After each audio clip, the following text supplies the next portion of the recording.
Hello students, impact of jet या युनिटमध्ये आपण आत्तापर्यंत 3 लेक्चर्समध्ये एका लेक्चरमध्ये आपण स्टेशनरी फ्लॅट प्लेटवर जेट स्ट्राईक झाल्यानंतर काय होतं ते बघितलं.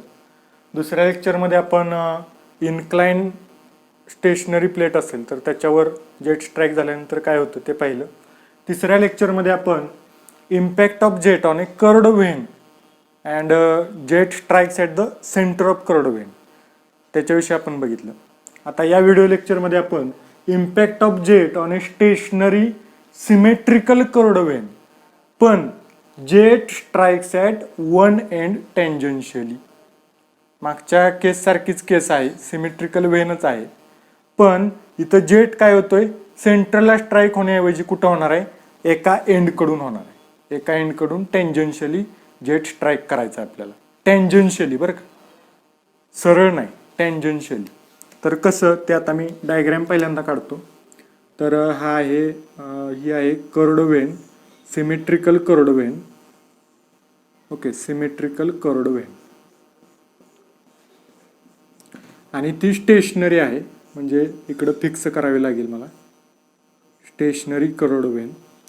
आता लिक्विड कुठून येते, एका एंडकडून टेंजन्शियली, म्हणजे इकडून लिक्विड येणार आहे तुमचं. ओके, इकडून लिक्विड येईल आणि ते असं असं करून इकडं बाहेर जाईल. बरोबर, इकडून लिक्विड येईल आणि इकडून बाहेर जाईल. तर इथं असणार आहे तुमचा जेट, म्हणजे नोझल, इकडं पाईप आणि इकडून तुमचं लिक्विड आतमध्ये येणार आहे. तर इथं व्हेलॉसिटी किती असणार त्या लिक्विडला आत येणारी व्हेलॉसिटी, तर ते असणार आहे व्ही. इकड ही व्हेलॉसिटी काय असणार आहे, व्ही. आणि बाहेर पडताना व्हेलॉसिटी, ही व्हेलॉसिटी काय असणार आहे, इथं पण व्ही. ओके, व्हेलॉसिटी बाहेर किती पडणार आहे, व्हीनच. इनिशियल व्हेलॉसिटी काय असणार आहे जेटची, व्ही. पण आता आपल्याला फोर्स कुठं पाहिजे, एक्स डायरेक्शनमध्ये पाहिजे. एक्स डायरेक्शनमध्ये फोर्स पाहिजे. व्हेलॉसिटी एक्स डायरेक्शनमध्ये करता येईल का आपल्याला, तर सपोज हा अँगल आहे थिटा, हॉरिझॉन्टल बरोबर केलेला अँगल आहे थिटा. तर याचा एक्स कंपोनंट काय असेल, एक्स कंपोनंट म्हणजे कोणता, हा असणार आहे, हा एक्स कंपोनंट. हा जर अँगल थिटा असेल आणि त्याचा हायपोटेनियस, हा जर ट्रायंगल तुम्ही तयार केला तर याचा हायपोटेनियस काय आहे, व्ही.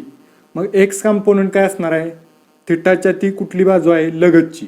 हा जर थिटा अँगल असेल तर ती कोणती बाजू आहे, लगतची बाजू आहे. म्हणजे ही एक्स कंपोनंट काय असणार आहे, व्ही कॉस थिटा, लगतची बाजू.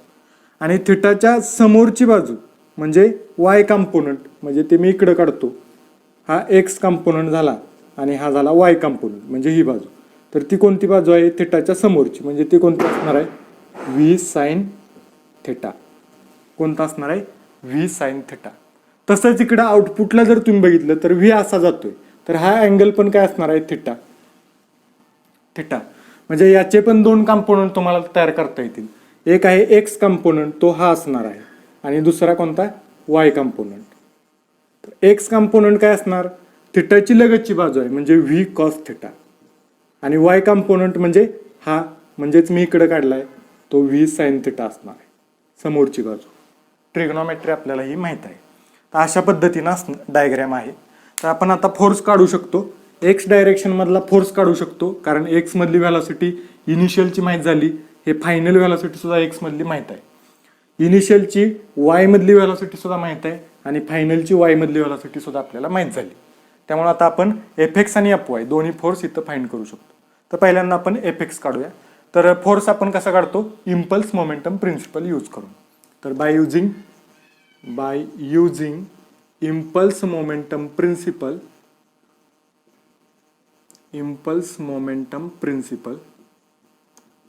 तर इम्पल्स मोमेंटम प्रिन्सिपल काय आहे, तर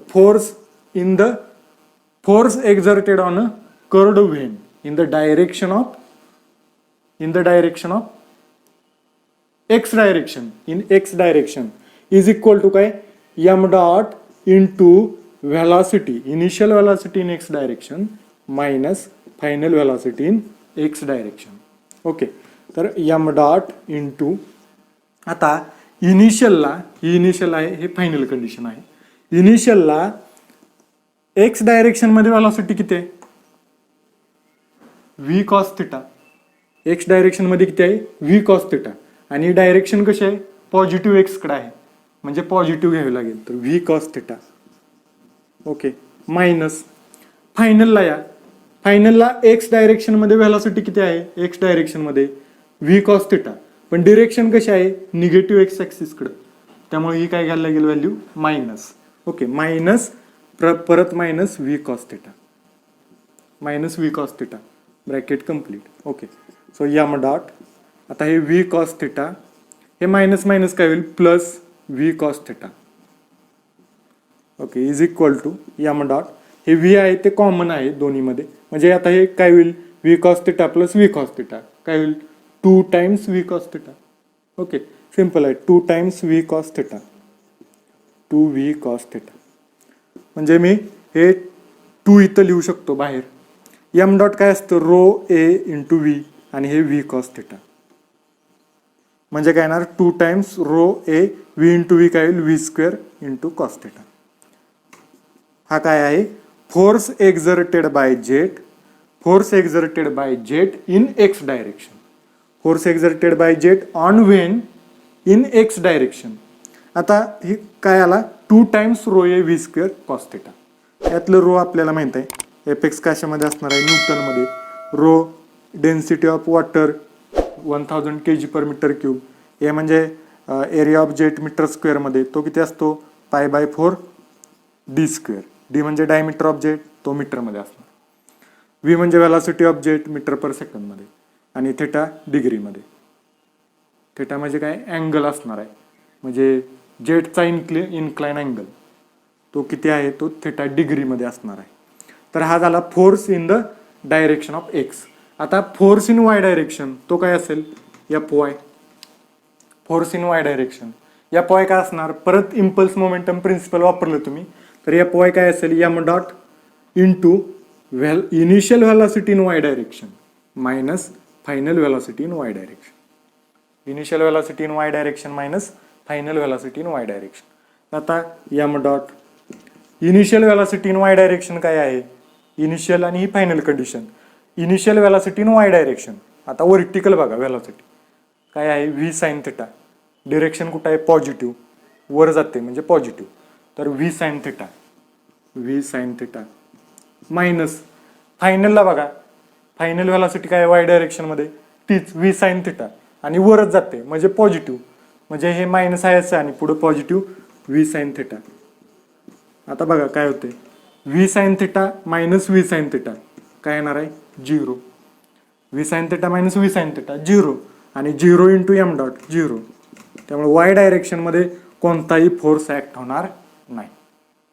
अशा पद्धतीनं जर सिमेट्रिकल कर्ड व्हेन असेल, स्टेशनरी असेल, आणि जेट जर टेंजन्शियली फ्रॉम वन एंड जर स्ट्राईक होत असेल व्हेनवर, तर कशा पद्धतीनं फोर्स ऍक्ट होईल तो आपण इथं एफ एक्स आणि एफ वाय अशा 2 व्हॅल्यू डिराईव्ह केलेल्या आहेत. ओके. तर अशा पद्धतीनं या व्हिडिओ लेक्चरमध्ये आपण या अशा टाईपच्या व्हेनसाठी हे डेरिव्हेशन केलेलं आहे. सो नेक्स्ट लेक्चरमध्ये आपण अनसिमेट्रिकल जर व्हेन असेल, हीच सेम केस, फक्त व्हेन जर अनसिमेट्रिकल असेल, या एंडकडूनच आपण काय करणार आहे? जेट स्ट्राईक करणार आहे. फक्त ही व्हेन काय असणार आहे? अनसिमेट्रिकल. अनसिमेट्रिकल म्हणजे काय? तर आता ही सिमेट्रिकल आहे, म्हणजे या ॲक्सिसच्या खाली आणि वर व्हेन एकसारखी आहे. अनसिमेट्रिकल म्हणजे काय? खाली लहान असेल, वर अशी मोठी असेल, किंवा वर लहान असेल आणि खाली अशी मोठी असेल, म्हणजे ॲक्सिसच्या दोन्ही बाजूला व्हेन एकसारखी नसणार आहे. तर त्या केसमध्ये कसा फोर्स फाइंड होईल ते आपण पुढच्या व्हिडिओ लेक्चरमध्ये बघणार आहे. तिथं फक्त काय असणार आहे? अँगल वेगवेगळा असणार आहे. आता इथं सिमेट्रिकल असल्यामुळं हा जो अँगल आहे तो सेम आहे. तिथं फक्त काय होईल? अनसिमेट्रिकल असेल तर हे सपोज मोठं आहे, तर इकडे एक वेगळा अँगल असेल, आणि हे इथपर्यंतच आहे तर तिथं वेगळा अँगल असेल. एवढाच फरक असणार. ओके. तर ते आपण पुढच्या व्हिडिओ लेक्चरमध्ये बघू. तोपर्यंत थँक्यू व्हेरी मच.